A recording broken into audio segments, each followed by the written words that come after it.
Good morning. This is Katie Hawkins from Unbridled Equine. Nice to see all of you. I'm so glad you could join me today. So for those of you that are new, Unbridled Equine is a company that I started about a decade ago that encompasses equine bodywork, rehab, and education and training. So about a year ago now, I joined forces with Pinnacle Rehab Center, that is a barn based out of Fayetteville, Arkansas. So I moved from Illinois, which is where I was born and raised, to Arkansas, and I'm officially an Arkansan now. And we have joined forces I had a rehab center in the suburbs outside of Chicago and had that for quite a few years, closed the doors on that, and came to Fayetteville. So now I'm able to bring you live demos, which is so fun. And this is my second aquapacer that I've been working with, and I've been partnering with Hudson for about 2 years now. And we have been bringing education, but also training and business consulting and all of that so that we can create a network and a community of people that are out there rehabbing and doing the work. And a lot of times it's kind of done on an individual basis. So when we're able to do it as a community and ask questions and talk about it, that makes it not only a little bit easier to do, but also a little bit more enjoyable, because I'm sure oftentimes a lot of us are dealing with the same issues or problems that come up with the horses that we're working with. So I'm going to go ahead and get started. Today, we're going to talk about biomechanics and water height. This is something that I really enjoy because with water treadmills and horses, I always kind of explain it as there's a handful of pieces that you can control with above ground treadmills that can really tailor your session to the horse that you're working with. So if you have an Aquapacer Plus or a treadmill that does hot and cold, that's one way. So we're able to first start off looking at, okay, do we want hot water for this horse or do we want cold salt water? The second piece we look at is, okay, how high, that height idea, how high do we want the water and why? The third piece is how fast do we want the treadmill to go for that horse? And then the last piece is how long, or what's the duration of that session? So you have a lot of components that you're able to customize for that horse.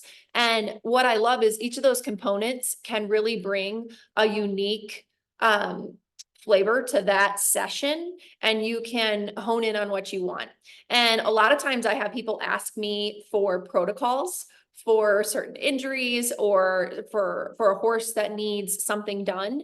And for me personally, I do think there are good practices that go into play with every horse, but more than that, hi, good morning, or good afternoon in some places, for the idea of having, okay, for a deep digital flexor tendon, this is the protocol you do.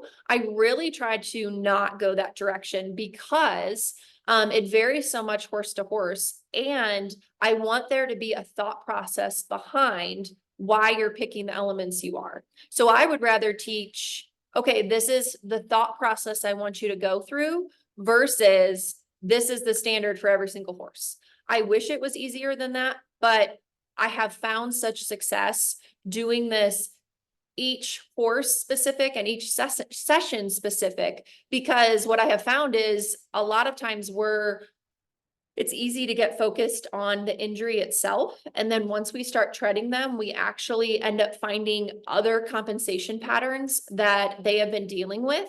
And those start to show up on the treadmill. So all of a sudden the injury, let's just say it's a right front injury, and you start watching the horse move and you're like, oh, wow, they're really stabby with that left hind.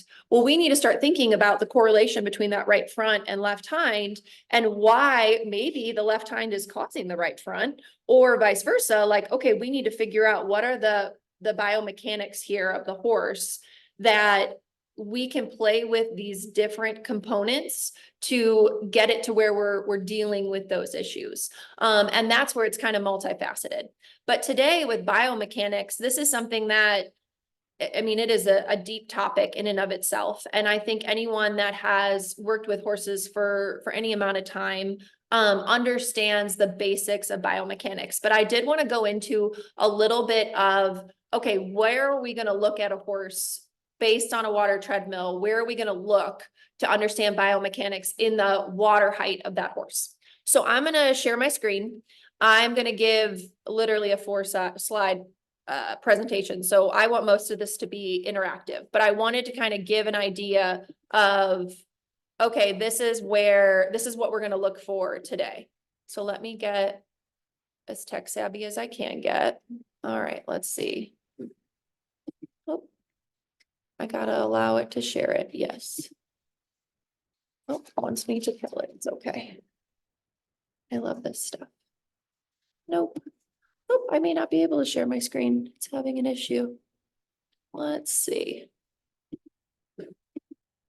Give me a second.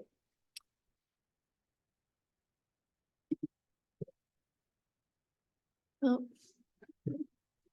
Okay, just kidding. It's having a meltdown. All right, well, I'll go over it anyways. I had great little slides for you. I hate when that happens, but my system has decided that it doesn't want to let Zoom share my screen. So I'll show it when the horse comes in here. But what I want us to look at today is kind of, let's see, 1, 2, 3, 4, I think five or six main points. So I'm going to have them, when the horse comes in, I want to have them put the water all the way up, because I think it's easier to watch biomechanics as you bring the water down versus bringing it up.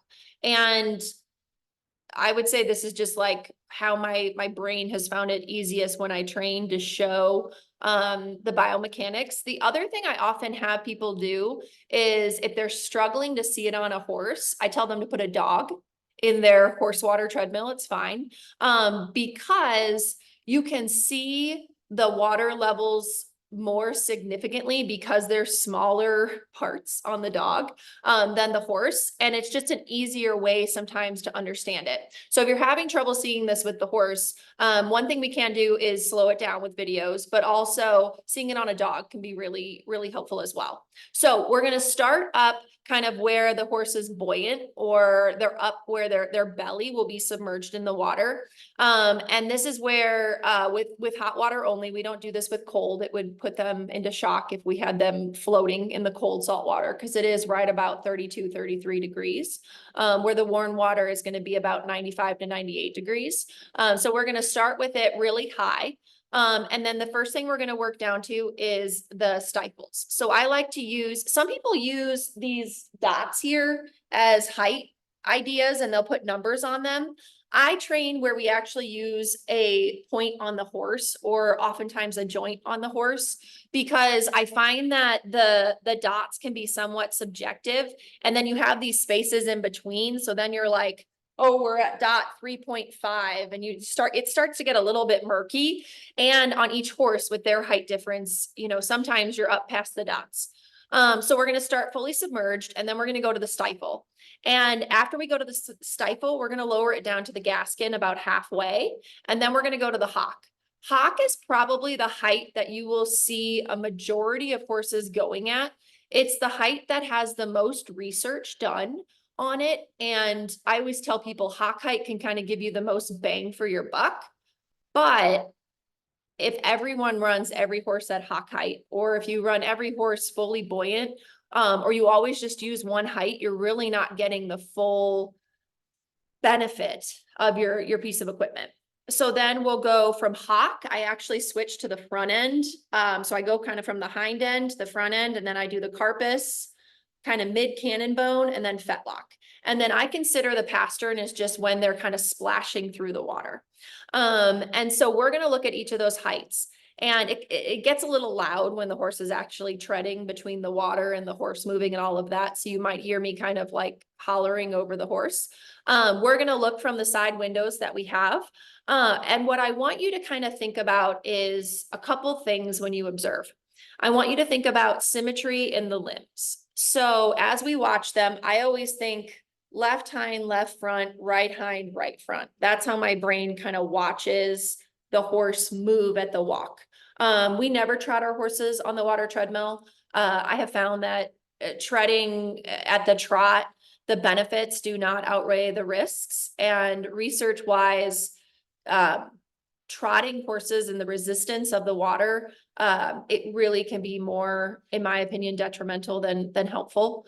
And so the amount that you can get done at the walk is plenty, especially utilizing those different components. So I want you to watch for symmetry in the limbs. So this means from left to right and from front to back. So what is the symmetry as they go? What is their stride length? So we're going to look at that left hind to left front. Okay, what's their stride length there? Right hind to right front, and then compare the two as well. We also want to look at kind of that foot flight. So part of what's interesting when they're moving through water is there is the resistance of the water as they come forward, and then there's the buoyancy as they go down. So think about as the water changes heights, how much resistance are they getting and how much buoyancy are they getting in that foot? Oh, I gave it a thumbs up. How much are they getting as they do those different components of their walk? Because unlike when they're on land, they're going to have that buoyancy, they're going to have the resistance, and then they're going to have that buoyancy piece as well. And then the last one is foot placement. This is interesting because a lot of times on land, horses will compensate with their foot placement is without us even noticing. But because the treadmill is tracking straight, their foot placement is going to be more obvious because the treadmill is forcing them to track straight. And if they want to have a, let's say a right hind that they put out further, it's going to show up because the floor is moving straight, unlike a static ground that isn't moving. So those are kind of the pieces I want you to observe as the horse is going in the water treadmill and we're changing the heights. The other things I want you to look at or think about is kind of like the basic rule of thumb is, okay, if you want to affect the hock, you need to go to the joint above that. So if you want a joint or an area of the body to be focused on, my just general rule of thumb is, are you going to the joint or the main kind of area above that? Because to get the range of motion in that joint, it ideally you want it in the water. Now, the only time this would change is when I'm thinking about a fitness horse versus a rehab horse. And in a fitness horse, I might be wanting to work an area that isn't like leg specific. And this is when we move into the biomechanics of the back and the hind end. There's like so many pieces to go with this, right? So I might do a height that, let's say, is going to be mid cannon bone or knee height. Those are very challenging heights because the resistance is right in the middle of their leg. And then they're going to have to actually come up and over the water before they have that foot placement down. So their resistance is strong on their leg. They're out of the water and then they're coming down with the buoyancy. That's going to really make them work hard from a fitness component. They're going to have most of their bigger joints, thinking carpus, hock, stifle, out of the water. And this is when you're really going to see not only them cardiovascularly working hard, but between the carpus and the hock, that height is when you're going to see their top line working the most. So there will be a point when I take my computer away from the side windows and bring you up above. Luckily I have a horse that she really shouldn't care this much. We're going to have a off the track thoroughbred that has been treading for she's been treading for a while. She's still thoroughbredy at times, but she has really nice movements in the water and she shouldn't care about me coming behind her. She's pretty used to us moving around it. I'm also on what I would call like the far side of the machine. So usually you would be working them from the left side over where the control panel is. We're on the right side. It just makes it a little bit easier so you don't have to work around people's legs. So she's probably going to give me a little bit of a stink eye because I'm over here and she's not used to someone being over here. But I want, as we watch her go, to kind of pay attention to, yes, let's watch where the legs are going, but then we're going to switch our thought process and go up above and watch how her back and top line are working, because part of the biomechanics is also the balance component of putting them in water changes their kind of point of balance, because there is that inconsistency of the water. So as we change the heights, how is she balancing through her body and also engaging those top line and hind muscles. So there's a lot of pieces, and I don't want you to be overwhelmed. I want you to just think of this as observationally. What are you seeing? And kind of be curious and wonder about it, because the way I've learned the best about water heights is just trying them and then watching and seeing, okay, what do I see happen? And just looking at different points of the horse, because the horse will always show you what's working, and it's just your job to kind of interpret what you're seeing. So, hi girls, Miller's here. We'll go ahead and get her in. I'm gonna move us back so I can make sure you can see everything. Okay, good. We have a good view. So even though I couldn't share my screen, at least we have a good spot to see. All right. So our last webinar, we actually talked about loading and unloading tips. So if you're interested in learning more about loading and unloading, which with a new horse can be pretty interesting at times, we go through a horse that has experience and a horse that doesn't have experience with loading and unloading. So that was from, let's see, what are we in May? That was from March. There's a whole library of webinars that you can go back and look that are on Hudson's website. But we're gonna go ahead. Miller is one that once the water starts, she likes to start moving. And like I said, it's gonna get loud. That's just part of the joy of water treading. So give me a thumbs up if you can still hear me. Am I loud enough? Okay, good. I can be louder. So like I said, we're gonna go ahead and raise the water all the way up. This will take, I would say on average, usually about 3 minutes to get the water all the way up. So while she's kind of going through the different heights at the beginning, we're gonna talk through the points we're gonna look at. So right now she's at fetlock height. It's hitting right about at her ankles. And at this height at the beginning, if we were first training a horse to the water treadmill, I usually stay at the fetlock or below when they're first learning the water tread. I want them to have some water, you know, on their pastern, on their fetlock. I don't want it to be too challenging. I don't want to over splash them because that can overstimulate them. And usually when you get above the fetlock is when they start to really feel the resistance of the water, but also it's going to just splash them more and be a little more intimidating if they're still getting used to the water. The other piece to remember with that, and what I've had vets, I always do vet directed protocols with especially my rehab horses, but also my fitness horses. Oftentimes when you'll get a fitness horse in, they have some previous injury that you're going to be paying attention to. They may also have a previous compensation pattern that you're going to see once they start treading. And so you want to make sure you know of any past injuries. But sometimes I'll have a vet, let's say we have a previous fracture or a previous tendon injury. They may request that the horse doesn't start moving until the water is up at a certain height. That is something you can train a horse to do. It can be a little more challenging because oftentimes they want to walk to kind of get their brain engaged. But we have trained plenty of horses to accept the water. Sometimes it's at knee height or even halfway up their leg, that we want the injury in the water, so buoyant before we start moving in. So that is an option as well. A horse doesn't have to start treading with the water low if it's going to be more beneficial for them to have the water at a higher height. So now we're at hock height or a little above. I oftentimes look at hock height if I want to get really nitpicky as bottom of hock, mid hock, and top of hock. You could get a little bit more fine-tuned in that hock height if you need to. And we're going to go ahead and take her all the way up to her belly,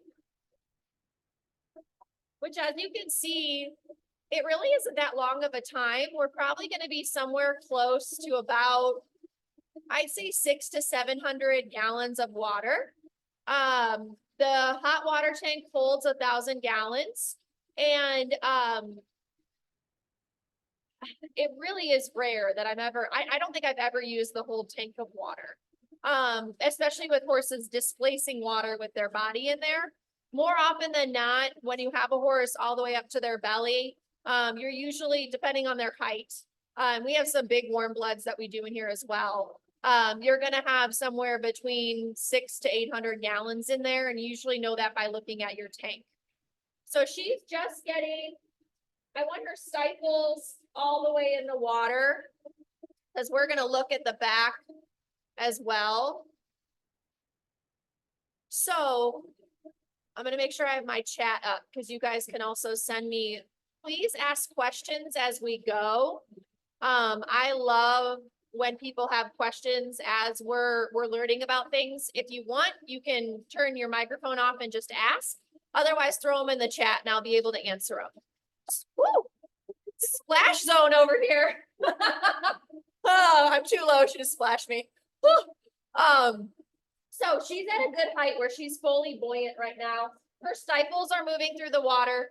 At this point, she is what I would almost call like almost non-weight bearing. So her buoyancy is very high right now.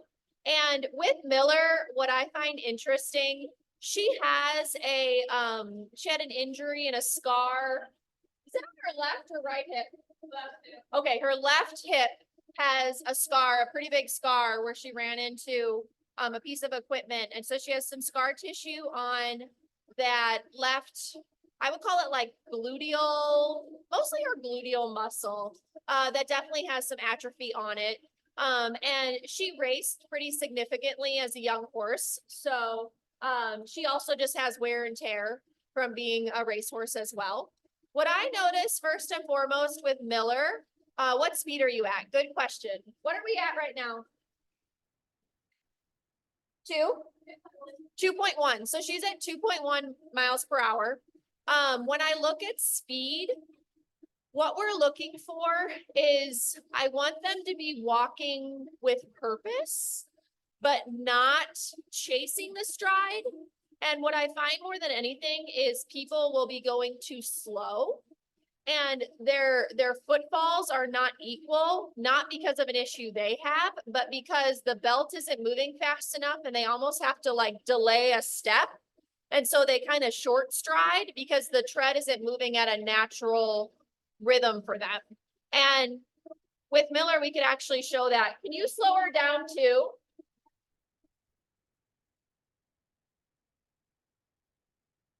So she's slowed down too here.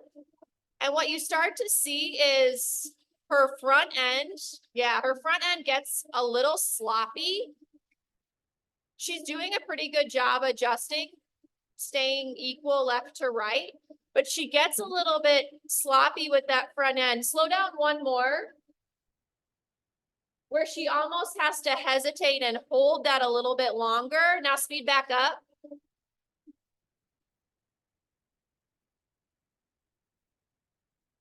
There we go.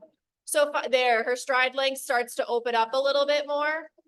So we want to find a speed where cardiovascularly they're working. So unless they're injured and we need a speed where I almost say they like are strolling, like I want them to just be on a leisurely stroll because I don't want them straining cardiovascularly or their limbs at all. Otherwise, I want them working at a pretty like brisk speed, because what I have found is that actually allows you to see their best stride length.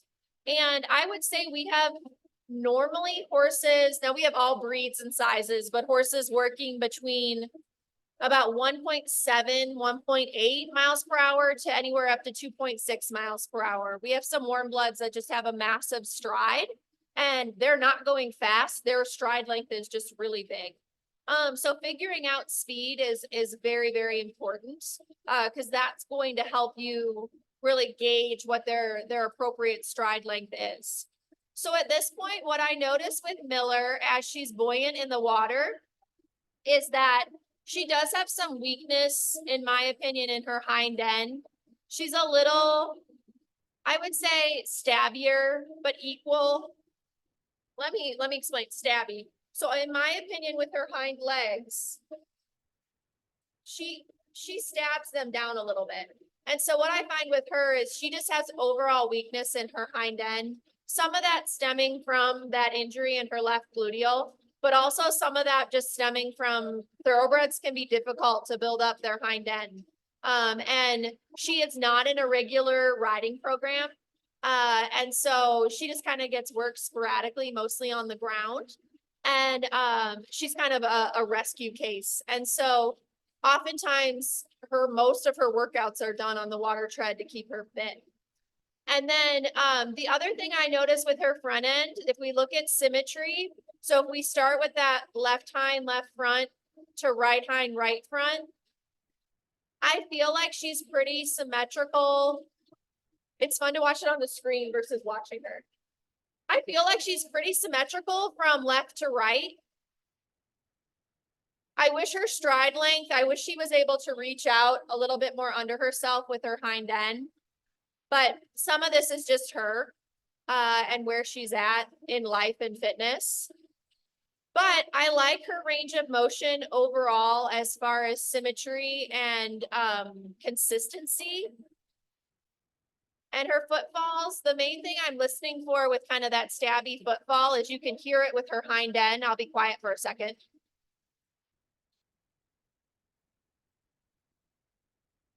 So can you guys hear that? No? So what you can hear sometimes is their footfalls, their steps. And so what I hear with her is that her footfalls in the front are very soft. I really don't hear them. Her footfalls in the back have this stabby kind of sound, but it's consistent. So it's consistent each time she steps and it's consistent from left to right. So some of that could just be how she moves. So now let's go down to stifle height.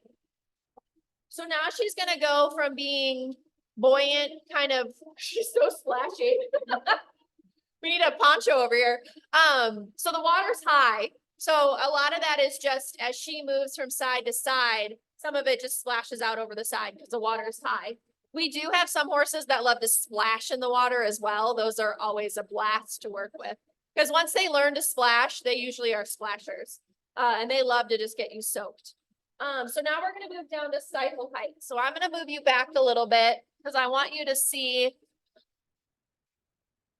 it coming down to the stifle.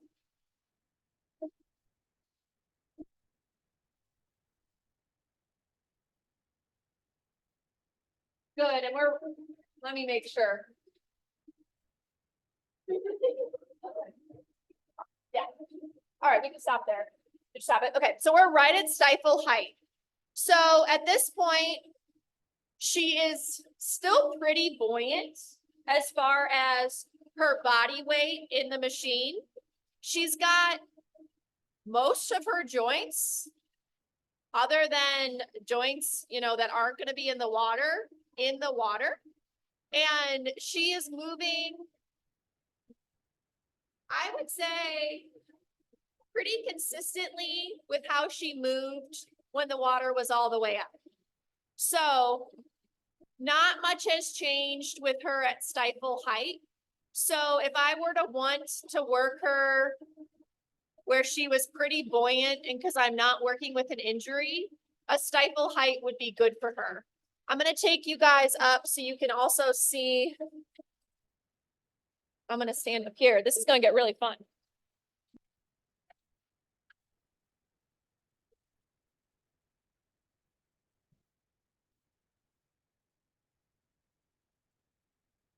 So I like it.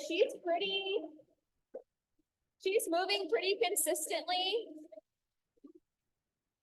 from side to side. Her balance is good. You can also see how well their balance is by the splashes. It should kind of splash up to the front and then splash back. And then her splashes from front to back are pretty even. So she's moving well right now. Something we look for when they're walking is ideal posture. So we want to see them with their head ideally in the middle of the unit, not leaning off to one side or the other, and then them staying straight within the water treads. They're not too far forward, not too far back, so that they're working themselves as evenly as possible through their top line. So any thoughts or questions about her moving at stifle height? All right, let's go down. Let's go down now to like halfway down our gasket. So we're gonna get to where we're between the stifle and the hock. Her stifle is gonna be out of the water. Oh, I know what I wanted to talk about. Stifle injuries. Stifle injuries are complicated, to put it nicely. Stifle injuries vary on the injury. They can be very variable. That is a huge joint. And I have rehabbed quite a few stifles well in the water treadmill by having them work always with the water above the stifle. I have had some that have not done well with water treading because that stifle cannot take that resistance of the water. So one thing I always, when I work with people and consult with them and they have a stifle that they're feeling like it's aggravating it, I work really closely with the vet on if I'm going to put a stifle injury in the water.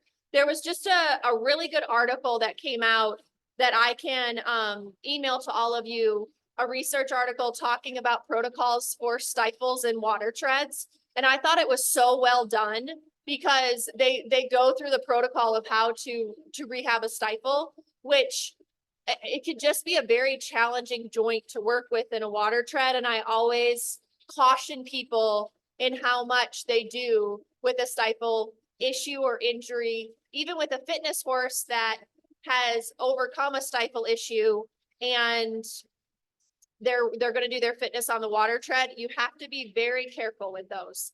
And they're very much case by case. So that's just something I want to put in your head if you're rehabbing horses. Really a lot of observation when working any sort of stifle issues on the water tread.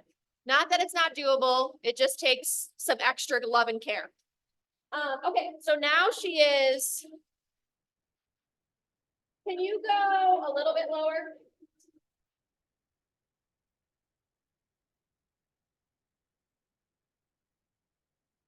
So the stifle is out of the water.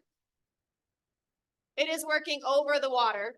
So our stifle is not getting the buoyancy. The joint isn't getting the buoyancy of the water and it's having to work above it. So there's no resistance on that specific joint, but there's resistance on the rest of the leg. But there's also the buoyancy for those joints below it. And the other thing I hear right now is that her footfalls in the back have softened.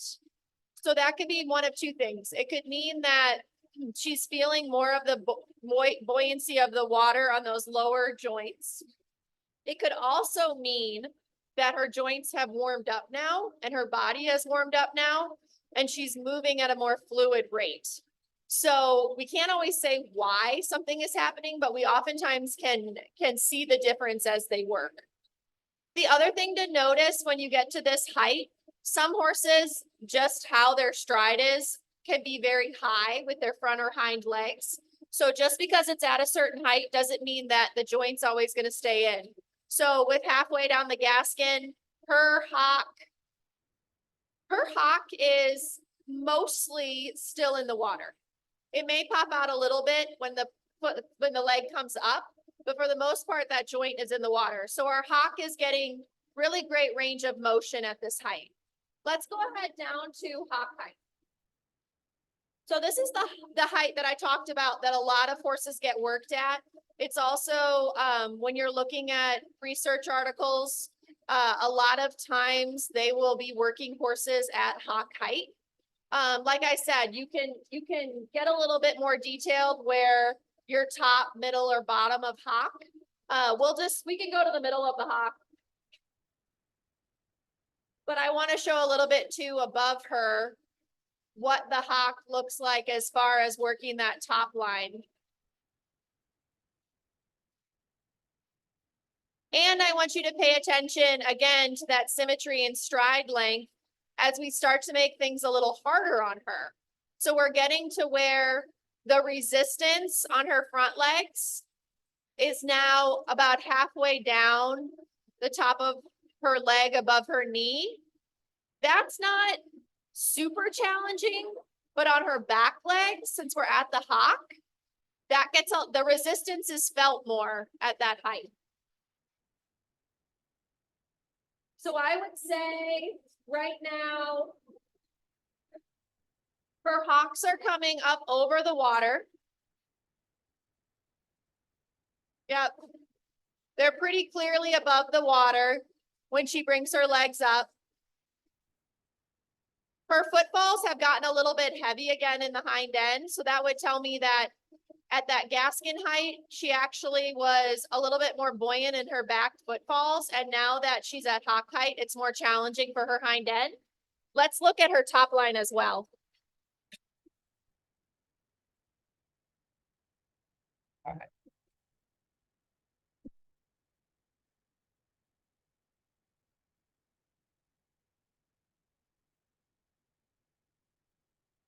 Well, first of all, you can see with her hind end, you can watch her gluteals and hamstring muscles work.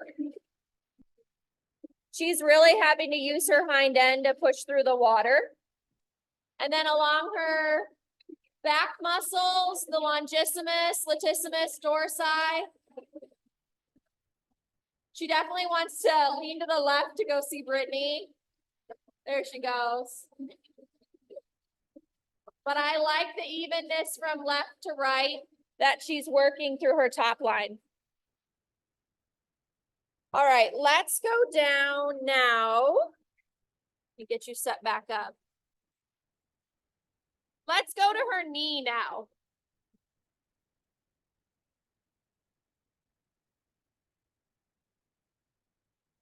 Here we go. So this is when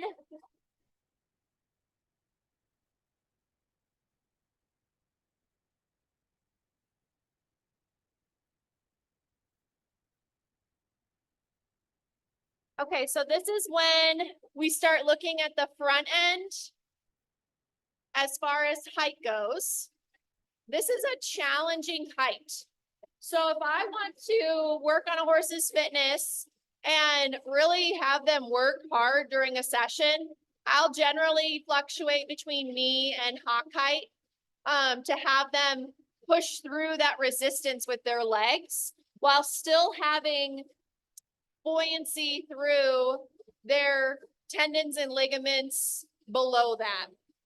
As far as cold water goes, I usually stay at hock height or below for cold water. They are going to splash up somewhat with cold water on their belly at hock height, but I don't really go above that. That is just high enough for cold. And think of it as they don't have any muscles below in their legs below their carpus and their hock. So that cold water isn't like us standing in cold water where we would feel it in our muscles, but above their hocks, they really start to feel it. And it's cold. I've stood in it. I've treaded in it. It's cold. It feels good in the summer, but it's cold. And so she has stayed at the same speed at the 2.1. What time is she at? What is it? 22. So we're working her hard today. She's at 20 minutes. I usually stay at about 20 minutes with a session. So let's go ahead and take it down to like mid cannon bone.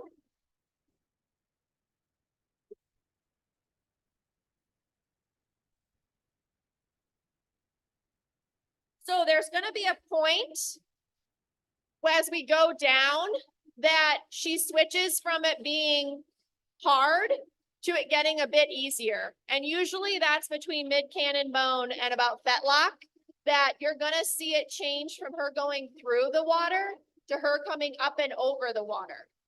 So we're going to look for that change. Same thing with her back legs, but you're going to see it more in the front. And you can keep running it mid down to her fetlock without stopping. Okay.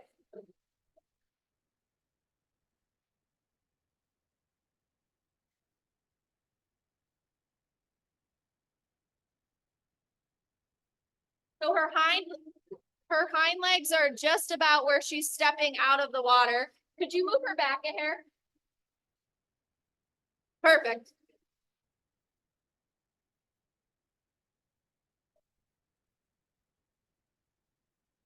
So she's at mid cannon bone about now. And it's important to remember as you drain them, because remember you fill the tank, that took about 3-ish, 4-ish minutes to get all the way up where she was buoyant. And then as we drain it, she's now fatigued, but it has to sometimes get a little harder before it gets easier. So it's always going to have to go down that cannon bone, even when they're at the tail end of their session and they're tired. So I like to take that drain time into consideration as their full session. Good. So she's getting down to where it's bottom of cannon bone, almost to her fetlock. And she'll probably tell me later that I gave her a really hard workout today. I'll hear about it from Miller. Good. Watch her front feet. We're about at fetlock now. With a lot of horses that have large steps with their front legs, they would be out of the water. She has a little bit quieter of a step. So she's still splashing through it, but now she's about to switch over. Her hind feet are coming out.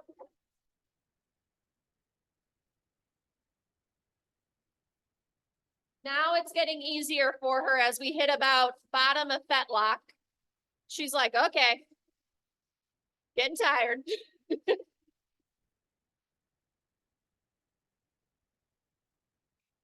Yeah, please. And now we're getting down to the pastern where it's just going to be splashing down below. Comparatively to where she started when we were first doing it about 25 minutes ago, her symmetry from left to right is the same, but her symmetry from front to back, she's tired. So this is where her speed being at 2.1, which is a strong walk for her, not a trail ride. This is a working walk. Good. Now her feet are coming up and over the water.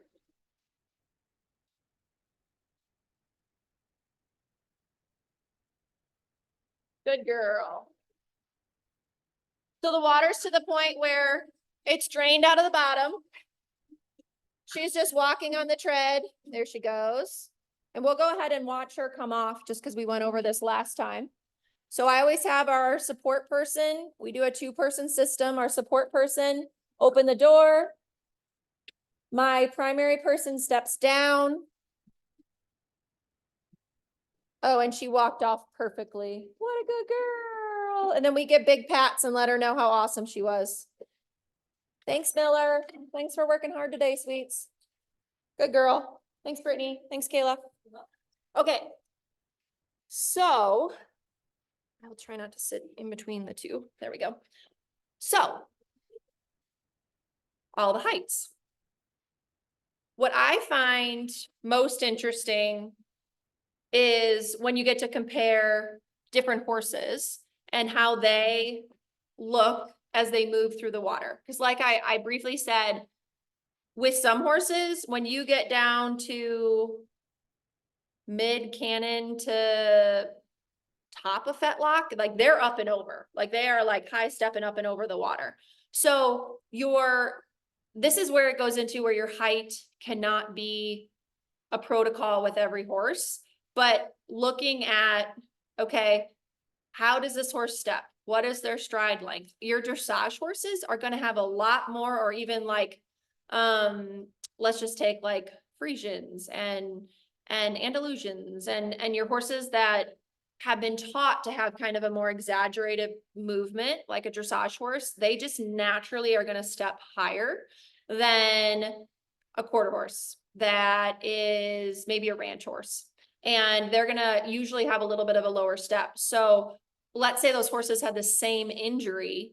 The height that I'm going to put them at based on what I need their body to do is going to differ based on how they move, but also how am I going to use their body mechanics of that specific horse to get the results that we want.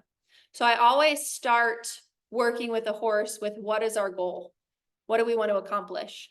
And obviously we want to fix the horse, but I also look at it, how can we fix everything, the whole horse, versus just getting injury focused. So let's see.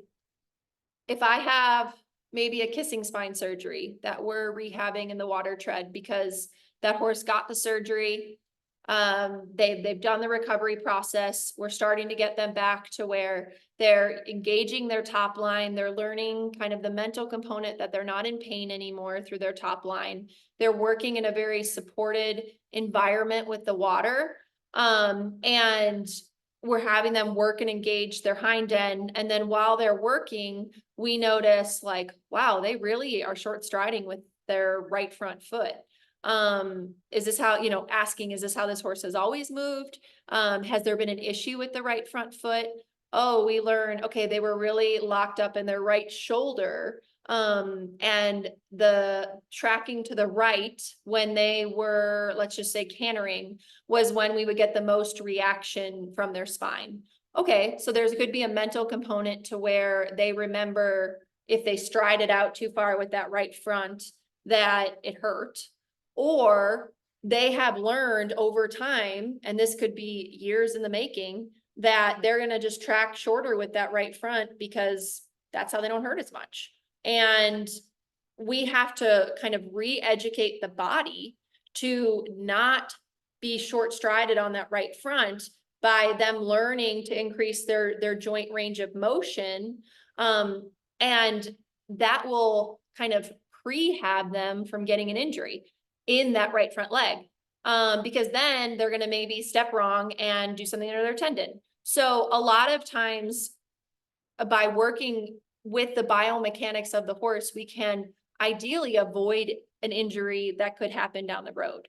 And so I really enjoy watching them work and understanding the pieces that are going together and why they're moving the way they are. Because by making them buoyant, you're going to see how do they move kind of best case scenario.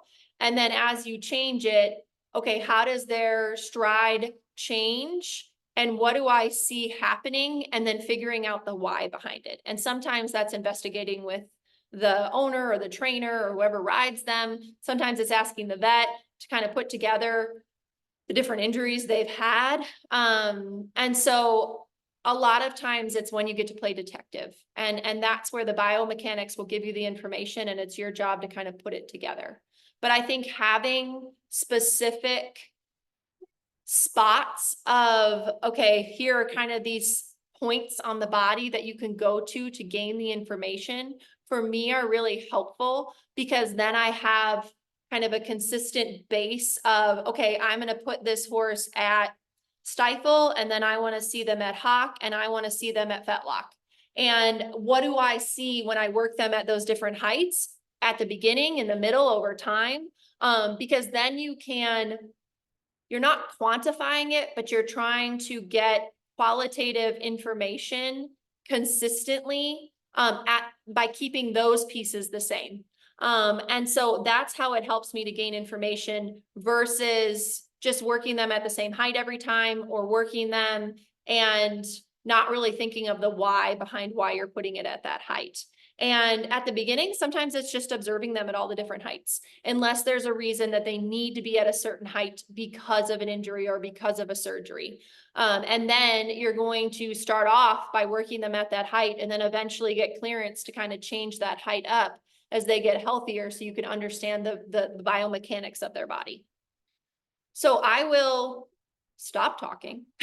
Probably getting tired of listening to me. And open up the floor to questions that you have about what we saw today, or questions you may just have in general. I like to open up the floor where you can kind of put me in the hot seat and ask questions about maybe horses that you are working with, or questions you have, or maybe you're interested in a water treadmill and you want to know a little bit about the program that I run here. So yeah. And you can unmute yourself, or you can put them in the chat. I know some people don't like to have to talk on the webinar. Obviously, I don't get that luxury. You have to listen to me for an hour. So any questions?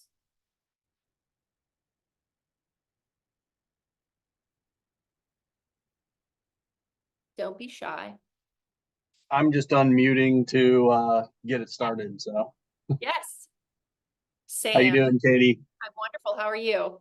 Good.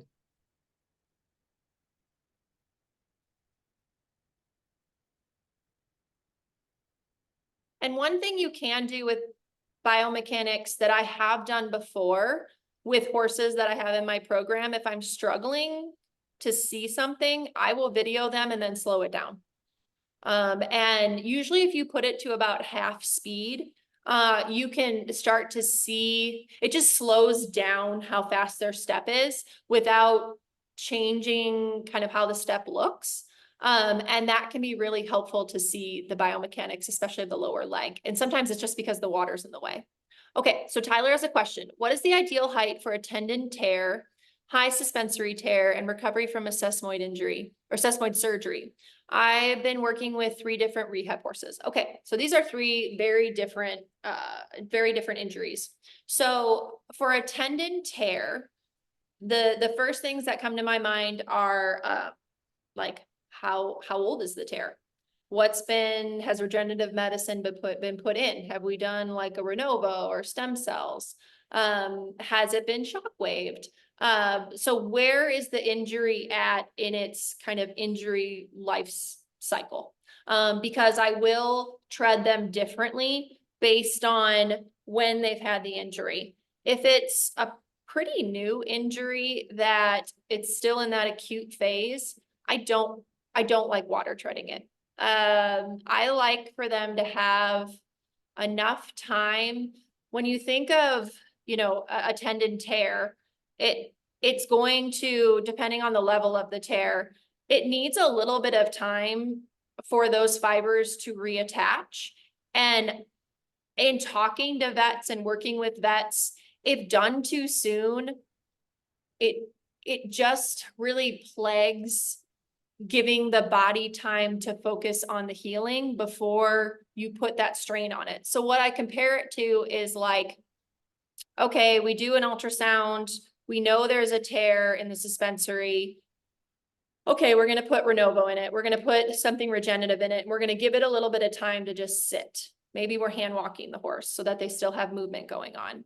And then 2 weeks later, we're gonna go ahead and shockwave that area. So when you shockwave it, you're purposefully aggravating it a little bit to make the body focus on it to bring healing. So that is done in a way where, for me, it's like very controlled. Where with the water treadmill, there is still even though I can control all those elements of it, there's still them stepping on having movement, having resistance on something that is just starting to heal. And so we want to bring attention to it for the body to heal it, but we don't want to work it until it has had enough time to come back together. And so I always recommend for people to have their vet re-ultrasound it before they start working on the treadmill, unless the vet is like, yes, thank you. 4 weeks out, stem cells, shockwave every 7 days, beautiful, ultrasounded weekly, vet approved to go on the treadmill. You did it right. Thank you. So I just always am like, oh, don't do it too soon. I would put that horse in cold. Tendon injuries, I always put in cold salt water. They very rarely even go in hot. I want to reduce inflammation. That is my goal when they're treading, not to add inflammation. Awesome. So he's in cold. Okay, perfect. So what I would say, depending on where that is on their tendon, where the tear is, I would say you want to always be at the joint above that. So that would be your knee joint. But at the beginning, I would even give that a little bit more space. So that would be a horse I'd probably work at the beginning at top of hock, because I want to really keep that leg in the water. I even kind of want to keep the knee in the water so that they're not bringing that knee really high up over the water and stressing this at all. And what I do love about water treads in the tendon tear area is that they have that buoyancy as they step down. And that's the key of what's going to help them move to bring blood flow to that area, but not cause that strain. And so that's where I want to make sure that leg is moving through the water, not up and over the water. And they're getting that buoyancy as they go down, but yet still with the cold salt. So we're reducing inflammation. The other one of those was high suspensory tear. Okay, so same idea. And where the tear is on the suspensory or anywhere in that leg, where it matters more is as the horse gets better. Okay, so as the horse gets better, they're in the ultrasound, they're seeing it close up more and more. When are we ready to start putting a little bit more work on that leg? Because it also has to get to a point where it's healing, but we've got to push it a little bit so that we can get it to where it has to strengthen. Because sometimes those tears, they'll actually come back really strong. But the problem is that there can be weakness then in other parts of the suspensory. And so there is a time when getting them, really utilizing the tools you have with the water treadmill to strengthen them, but also with these, unless it's happened in an injury kind of setting, let's say a horse has jumped a jump and land funny and tore it that way. A lot of times I see compensation patterns that have caused the tear to happen because of wear and tear over time on that tendon compensating for something else. So you also want to take a look at how is this horse moving? I'm protecting the injury, but how is this horse moving overall that could have predisposed it to this injury that happened? And that's where you really want to look at the biomechanics, because we already know the injury occurred. We're going to help fix it because there's something that's causing that strain on that leg. And then the sesamoid surgery. So again, with that one, the vet is going to give you a clear timeline of when to start treading it. I would do cold with that one again, unless the vet wants them buoyant. And so sometimes with foot stuff, you will want to start off buoyant because of, what's the word I want? Because of the precariousness of those little structures. And those can be tricky. And so sometimes the benefit of them being buoyant outweighs the cold water reducing inflammation. And so that's where I don't just want a protocol for it, because yes, you would put those in cold water to reduce inflammation, and especially in the hoof, think about like us cold soaking a hoof.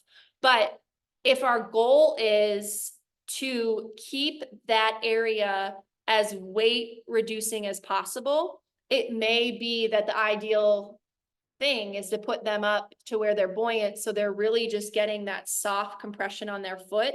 And that soft compression is what's giving them that blood flow to that area. So that is a situation that I would say it may be a combination of both. It may start off one way and then switch over time. And those are ones where as the horse moves forward, any injury needs to be, obviously brought to the forefront before you tread them, but that's one that those can be a little bit just difficult. And so you don't want to be irritating that with their footfalls on the tread, because you really have the opportunity for them not to have that concussion that they would have on dry land. And Sam, are you standing in cold water or slow walking for the injury? Great question. So you can use your water treadmill as just a cold soak. There are so many people, I love cold soak machines. But if you've ever used one, horses really stink standing still. They're just naughty. Unless they're like a really well trained like show horse that's just really patient with standing still. They oftentimes just get kind of naughty standing still. So a lot of times we will just stand and cold soak them. Hudson's ad where you can have aerators turned on with your machine if you want to move the cold salt water around. What I have found, when do I cold soak? I mean, most of the time, unless it's an injury that needs the cold. Oh, maybe like sometimes with a early onset cellulitis, I'll have them go in and soak. Or a horse like maybe that's just had a lesson here or a hard workout and we're really just soaking. Maybe I have a horse that has cellulitis that it just started up. They're not able to manage it at the barn. We're hand walking that horse, but they're just not doing well with the inflammation that they have. Or I want to put the water higher. Maybe they have inflammation above the hock and I don't really want them walking and getting the resistance of the water. For the most part, I walk them because they're happier when they're moving. I can move them at a slow rate of speed so they aren't straining anything. And then the water is moving around them and kind of moving up their leg as well. So I would say 95% of the time I'm walking them in the cold and not using it as a soak because I get better behavior when I'm having them move. They're generally just happier moving. And so I have a lot of people that have kind of traded in their cold soaks to be able to cold soak on the tread and have them moving at the same time. And so, oh, thank you, Sheila. And I'm excited that you're going to be doing a facility soon with the water treadmill. It's so fun. And yeah, these webinars are every other month, and they're always free. And then just for anyone that needs to go with the time, you can always reach out to me via email or call or text. I'm usually better with text just because, we're in a barn and handling horses. But with any questions you have, I do have a training protocol that I go to barns and teach that is really a whole protocol on how to utilize your water tread to train horses to it safely. Have it horse led. I ideally don't want horses to have to be sedated to go on it. They don't move as well. And we've really come up with a system that works to introduce them to the different elements. And then also how to utilize the different components like we talked about today. And then I have a lot of people that are interested in business consulting as well. We're generally horse people, but not business people. And so I put together quite a few different equine companies as my entrepreneurial pursuits. And so I'm always happy to help people as well with the business component of it that sometimes we have to learn as we go. Thank you, Joe. No, I'm glad you just viewed and listened. And I'm glad you're able to learn a lot. Awesome. So feel free to go if you need to. I was going to answer this other question.